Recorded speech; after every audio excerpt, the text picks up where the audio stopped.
guys, and welcome back to the YouTube channel. Today I'm doing a player review around the baby version of Clarence Seedorf. Now, he's the most expensive of the icon centre mids I'm reviewing. I've already done Gerrard and I've already done Ballack, and Seedorf is the last one between 750k and 500k in terms of centre mids. I will be dropping a best icon centre mid video in the next, I don't know, day, let's say.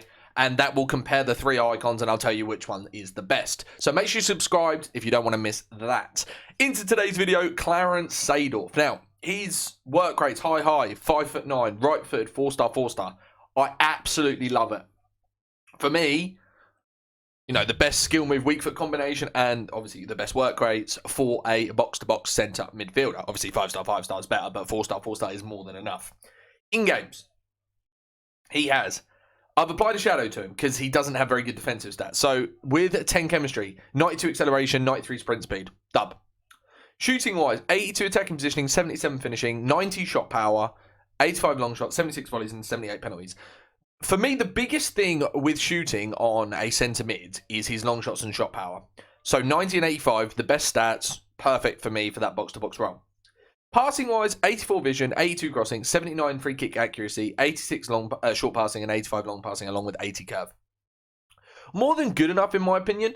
Not as prolific passing wise as like Gerrard and Ballack were. So we'll have to kind of see how he plays in game. As I say, I've already played 3 games with him. No goals or assists so far. So hopefully we'll be able to pick up more on that in the 2 games that I'm about to record. In terms of his dribbling, 79 agility and 84 balance. I feel like that's enough. Now, again, you could potentially apply an engine to this card. I might swap up to an engine if he needs the passing boost and if he does feel a little bit clunky in game. I feel like because he's 5'9", I don't feel like he's going to be clunky, and I feel like the agility and balance is probably enough. He's got 86 reactions, 86 ball control as well, 84 dribbling and 82 composure. So I don't feel like the ball control, dribbling, everything like that, they will kind of combine along with his height and his body type, and I feel like he won't be clunky. I hope. I don't feel like he was clunky in the first 3 games. In terms of defending, with the Shadow, 85 interceptions, 70 free kick heading accuracy, not free kick accuracy, 72 defensive awareness, 87 stand tackle, and 80 slide tackle. He does need the boost, and that's why the Shadow, I feel like, is very important on this card. Defensive awareness isn't great. Stand tackle's good. Slide tackle's okay. Everything else is a bit meh. So interceptions go up quite well with the Shadow. Physicals, he's got 76 jumping, 86 stamina, 84 strength, and 78 aggression. All right. Player traits-wise, speed dribbler. On the face of it, the card looks pretty well-rounded. I do feel like he's going to be a bit lacking defensively, and I'm hoping his passing's enough. We'll have to see how that plays in game. I'm going to run into a couple of games of qualifiers with Seedorf, and let's see how he gets on. Into the first game of the playoffs. Picked up the ball there nicely. Okay, good. And then good pass in there. He will probably continue as well. Yeah, we can drive in that gap. Good dribbling, and then finds the ball into the striker. Good play. We'll drive forward with him, ball roll past him. Dribbling seems really good, to be honest. And he does have enough pace in the middle of the park there against Zakari, and we can just get past him. He doesn't feel clunky at all, and that's because of his size and his body type. And then, you know, it helps us provide the goal in there. I'm going to go first time like, we'll just drive in that gap, ball roll past Haaland. Turn him really quickly. Someone like Haaland's not going to be able to get back at this card. And then we'll drill it in there. Good play. Defensively does the job as well.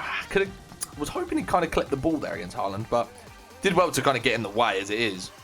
Again, turns really well. Look at that. We just turned 2 players, and then we'll just continue to drive past Sakara, which he does have. And that's kind of the pace boost he has from the Shadow that gives him that option. That's a foul, no? Yeah, it gives him that option. I don't feel like with an engine, I mean, it's still going to be fairly quick, but that +5 in pace really is going to make a difference when driving past players in the middle. Great drive there from Seedorf, and then that's not the best ball into Ben Yedder. I was trying to drill it into Martial, actually. All right, going to Seedorf in there. Wait for the run. Let's do a little dink through ball there to Martial. Let's hit the back. I mean, is anyone making that pass? I think it's kind of got to get lucky if it's going to go through, to be honest. All right, just test Seedorf defensively there. He has won the ball from Haaland, and then we can break with it. I'm going to send Dembele on a little run, and then play up the line. Oh, he's offside. Good ball, though. All right, let's go into Seedorf. Ball roll past him. And where are we going to go? Take the fake, move back, Good turn in. Doesn't actually feel that quick on the turn here. Let me try like a shot cancel turn. It does actually. It doesn't turn very quickly. It's not necessarily a clunky feel, but he just doesn't turn quickly. In that sort of scenario, anyway.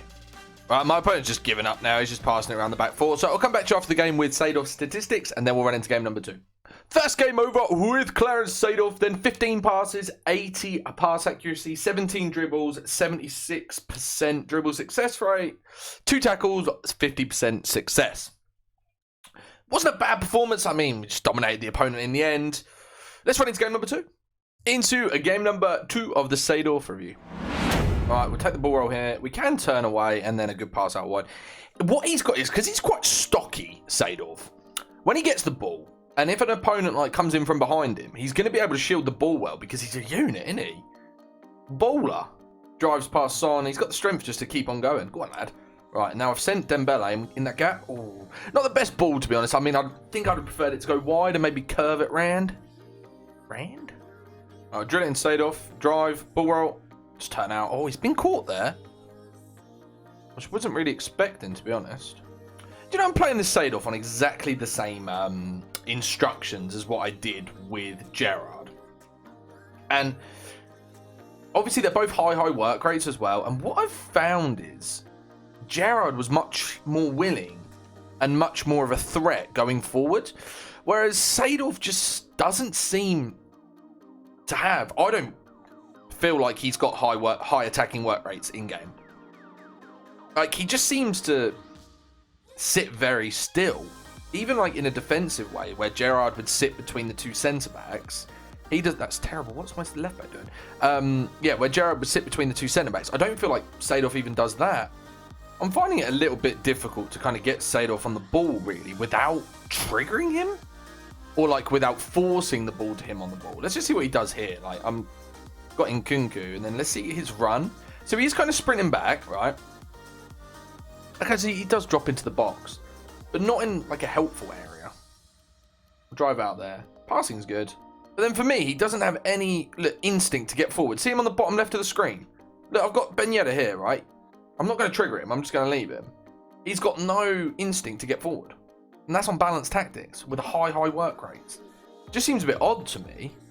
Okay, good to like tackle defensively, but then he just doesn't have like the, I don't know, the strength or the power in that situation to keep the ball. I did make 2 tackles with him. I just couldn't keep the ball. I mean, that's FIFA for you, but we'll drive out of him here.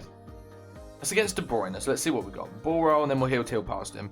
It is nice to have the 4-star skill moves, don't get me wrong. It's the only thing that kind of I see as a bonus above like Gerrard. But I just don't think he's on the same level, really. Good win from SEEDORF, but again, it just bounces away from him. But I don't know if that's the gameplay or whether that's the actual card not being able to hold the ball to feet as much. That's irritating as well. This second game over with Clarence SEEDORF. 14 passes, 93%, 16 dribbles, 88%. Tackles 2, 50%. Now, for me, SEEDORF was actually the best of the 3 at driving with the ball. He's kind of got that stocky body type, and he was able to kind of fend off players. However, I just didn't feel his work rates. There is no way he has high work rates. He just sat as like a CDM, basically. He's not got any kind of push to go further forward. Defensively, he was good, like, ish, but not really. It was a tough one with this card because I wasn't expecting him to be better. I did like the 4-star skill moves. Being able to do that heel to heel in the middle of the park just to open up a little bit of space was effective. His passing was good. He was not a bad card. I just don't feel like he gave you enough to be a box-to-box midfielder. Right, let's have a look at the card in a little bit more detail in the final analysis. Clarence SEEDORF. Right, best position, I'd say like centre mid, but you could probably play him as like a CDM because he doesn't get forward anyway. Best chem style, I'd probably use a shadow personally. He needs the boost on defending, and the pace boost really made him look better in game. Good link, so he's an icon, so he does link to everybody. Rating out of 10,